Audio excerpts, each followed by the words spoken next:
আবারও একটা রেসিপি নিয়ে চলে এসেছি। আজ বানাবো পেঁয়াজ পোস্ত। তো পেঁয়াজ পোস্ত বানানোর জন্য আমি কড়াইতে তেল দিয়ে দিয়েছি, তেলটা গরম হতে দেব। আর এদিকে আমি পেঁয়াজও কুচিয়ে রেখেছি। দেখো আমার তেলটা গরম হয়ে গেছে, সেই জন্য পেঁয়াজ কুচোগুলো দিয়ে দেব। দিয়ে এবার ভালো করে ভাজবো, হালকা আঁচে ভাজতে হবে। তো চলো ভাজি।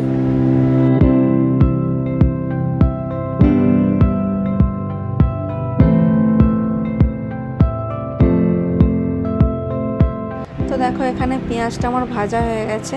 এবারে পরিমাণ মতো লঙ্কা গুঁড়ো, হলুদ গুঁড়ো, জানি পোস্ততে হলুদ গুঁড়ো দেয় না, কিন্তু তবু আমি একটুখানি হলুদ দেব কালারের জন্য। এবারে দিয়ে ভালো করে একটুখানি নেড়ে নিয়ে পোস্ত বাটাটা দিয়ে দেব। আর দুটো কাঁচা লঙ্কাও দিয়েছি, যাতে একটু ঝাল ঝাল মতো হয়, বেশ খেতে ভালো লাগে। আর পেঁয়াজ তো এমনি মিষ্টি মিষ্টি মতো হয়, তো সেই জন্য একটু ঝাল ঝাল করলেই ভালো লাগবে খেতে আর কি। তো চলো পোস্তটা এবারে দিয়ে দিই। দেখো পোস্তটাও দিয়ে দিলাম, দিয়ে এবারে হালকা আছে নেড়ে নেড়ে রান্নাটা করতে হবে। একদম শুকনো শুকনো আঠা আঠা মতো হবে। তো চলো এটা খুব ভালো করে মানে পোস্তটাকে ভালো করে কষিয়ে নিই। রান্নাটা এতটাই সুন্দর হয়, পেঁয়াজ পোস্ত আর গরম ভাত হলে আর কিচ্ছু লাগে না। আমাদের বাড়িতে তো মানে যদি পেঁয়াজ পোস্ত হয় আর কেউ কিচ্ছু মানে বলে না যে চাই, বা ডালও লাগে না, এতটাই সুন্দর হয়। তো তোমরাও এইভাবে বানিয়ে দেখতে পারো, খুবই সুন্দর হয়।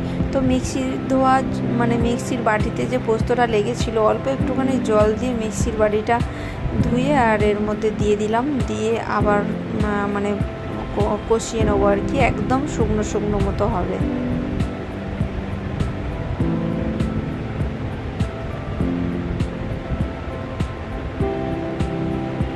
তো দেখো এরপরে আমি নুনটা দিলাম। পুরো একদম দেখতে পাচ্ছ তেল একদম ভেসে উঠেছে, মানে পুরো কষানোটা হয়ে গেছে, শুকনো শুকনো আঠালো আঠালো মতো হয়ে গেছে। আর এই যে কড়ার থেকে একদম দলা দলা পাকিয়ে যাচ্ছে, তার মানে এটা হয়ে গেছে। এবারে নামিয়ে গরম ভাতের সঙ্গে পরিবেশন করে দেবো। আর সবাই খেয়ে দুর্দান্ত খেতে হয়েছে বলেছে। আর এটা আমাদের প্রায় দিনই হয়, তো খুব সুন্দর, মানে রান্নাটা খুব ভালো বলে ওই জন্য তোমাদের সঙ্গে শেয়ার করলাম। অল্প সময়ের মধ্যে হয়ে যায়। তো দেখো এত সুন্দর একটা লাঞ্চ মেনু, পেঁয়াজ পোস্ত, আলু সিদ্ধ, ডিম সিদ্ধ আর পাতলা করে মসুর ডাল। তো কেমন হয়েছে অবশ্যই কমেন্ট করে জানিও বন্ধুরা। আসি, টাটা, দেখা হবে অন্য কোনো ভিডিওতে। ঠিক আছে, চলো আসি।